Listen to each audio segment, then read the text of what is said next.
Buenos días alumnos, la primera clase de Archiles de Física. Soy el profesor Francisco Barros y hoy vamos a hablar sobre las fuerzas. Entonces, para comenzar nuestro estudio de las fuerzas debemos saber que hay dos tipos de fuerzas. Tenemos las fuerzas que se denominan de contacto y las fuerzas denominadas de campo.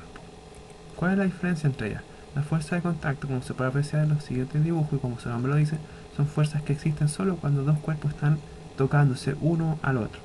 Por el contrario, las fuerzas de campo son fuerzas a las cuales no es necesario que los cuerpos se estén tocando, como por ejemplo la fuerza de gravedad, la fuerza eléctrica y las fuerzas magnéticas.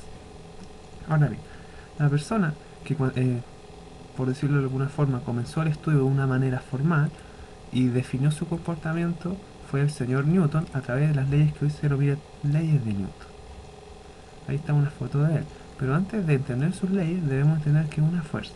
Imaginemos que vemos una persona caminando en un día normal. ¿Nos quedaremos mirándola? No, simplemente vamos a pasar de largo, es una persona más. Pero ¿qué pasa si esa persona con un brazo está levantando un auto? Inmediatamente nuestra reacción va a ser de asombro y vamos a pensar que tiene fuerza esa persona. Entonces, qué extraño. El fenómeno fuerza aparece cuando vemos a la persona levantando un vehículo. Entonces la fuerza es simplemente una interacción entre dos cuerpos, nada más que eso. Entonces ahora que tenemos claro esta definición, que igual parece un poco vaga, pero es la definición real, eso es simplemente una interacción entre cuerpos, podemos conocer las leyes de Newton. La primera ley, denominada inercia, nos dice que todo cuerpo siempre se va a oponer a que cambien su movimiento. ¿Qué significa esto? Si un cuerpo está detenido, por el solo hecho de tener masa, él va a siempre querer estar detenido. Si un cuerpo está en movimiento, siempre va a querer estar en movimiento. Por ejemplo, cuando vamos en el bus va a cierta velocidad y nosotros también vamos a esa misma velocidad. Cuando el bus frena, nuestra inercia propia, debido a nuestra masa, trata de mantenernos en movimiento. ¿Y qué sucede? Nos vamos hacia adelante. Lo mismo sucede cuando el bus parte. Como estamos detenidos, el bus intenta arrastrarnos con él y nuestro cuerpo quiere, nuestra inercia, mantenernos detenidos. Por lo tanto, nos vamos hacia atrás. Esa es la inercia. La segunda ley es F igual m por a. ¿Qué significa? Significa que si a un cuerpo uno le aplica una fuerza, un cuerpo con masa m, este va a experimentar una aceleración. Y la tercera ley de acción y reacción dice que si yo le aplico fuerza a un cuerpo, este cuerpo me va a aplicar la misma fuerza, pero en la dirección contraria. Entonces, observemos dónde podemos aplicar estos conceptos. Por ejemplo, la inercia se ocupa para los cinturones de seguridad. Como vemos, ahí está el cinturón y hay una pequeña polea con un disco dentado. Abajo tenemos un bloque que gira sobre un riel con una palanca.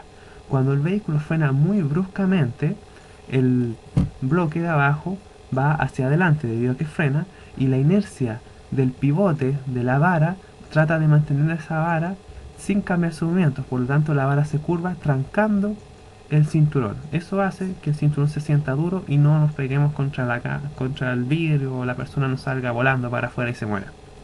Ahora, ¿dónde vemos la acción y reacción? Por ejemplo, cuando clavamos un martillo, con un martillo y un clavo, nosotros aplicamos una fuerza al clavo, pero este clavo nos aplica la misma fuerza en sentido contrario. Suena extraño, uno debe preguntarse, pero yo no siento nada. ¿Por qué no sentimos nada? Porque nuestro cuerpo y el martillo tienen mucha más masa que el clavo, por lo tanto el clavo es el que se mueve y no el martillo, y por eso nosotros no sentimos ningún movimiento. Y finalmente, la segunda ley, F igual a m por a, dice simplemente si empujamos un bloque de masa, este se va a comenzar a mover de manera acelerada, que significa que su velocidad va a ir aumentando cada vez más, más y más. Ahora bien, para identificar la fuerza y poder aplicar la segunda ley de Newton, debemos desarrollar lo que se llama un diagrama de cuerpo libre. Imaginemos un bloque sobre el suelo. ¿En qué consiste el diagrama de cuerpo libre? Debemos encontrar las fuerzas que actúan sobre él y representarlas mediante flechas, las que se van a denominar más adelante vectores. Por ejemplo, ¿qué fuerza actúa sobre este objeto? Su peso, que apunta hacia abajo, hacia el centro de la Tierra. Perdón. Para comenzar a estudiar debemos definir un eje de referencia. Este va a ser el que ocupamos, con la dirección Y hacia arriba positiva y X hacia la derecha positiva. Entonces, como ya les había comentado, el peso es la primera fuerza que actúa hacia abajo, en la dirección Y negativa. Por otro lado, cuando un objeto está parado sobre una superficie, esa superficie le va a aplicar una fuerza hacia arriba que se denomina fuerza normal. Y simplemente, sin perder generalidad, imaginemos que le aplicamos una fuerza en el sentido X positivo, una fuerza que llamaremos F1. Entonces, para aplicar la segunda ley de Newton, ¿qué hacemos? Primero, veamos qué sucede en el eje X. ¿qué tenemos? Tenemos que en el eje Y, perdón, tenemos que hacia arriba apunta la normal, como va hacia arriba es positiva, hacia abajo apunta el peso, es negativo debido a que va en la dirección negativa, y eso, que es la fuerza, debe ser igual a la masa del objeto por su aceleración en el eje Y. Y análogamente, en el eje X solo actúa la fuerza 1, por lo tanto la fuerza 1 va a ser igual a la masa por la aceleración en ese eje. Recordemos, cuando analizamos las fuerzas debemos separarlas por eje, el eje hacia arriba y el eje hacia el lado. Nada más que eso, identificar qué tipo de fuerza y saber que al sumar todas esas fuerzas van a ser igual a la masa por la aceleración en ese eje. Algo muy simple, no tiene dificultad alguna, solo indica que debemos tener una claridad conceptual de lo que estamos haciendo. Entonces esta clase fue bastante breve, debido a que debes complementarla con química y biología probablemente. Espero que les haya disfrutado. Cualquier duda, manden un email. Disfruten su fin de semana. Nos vemos.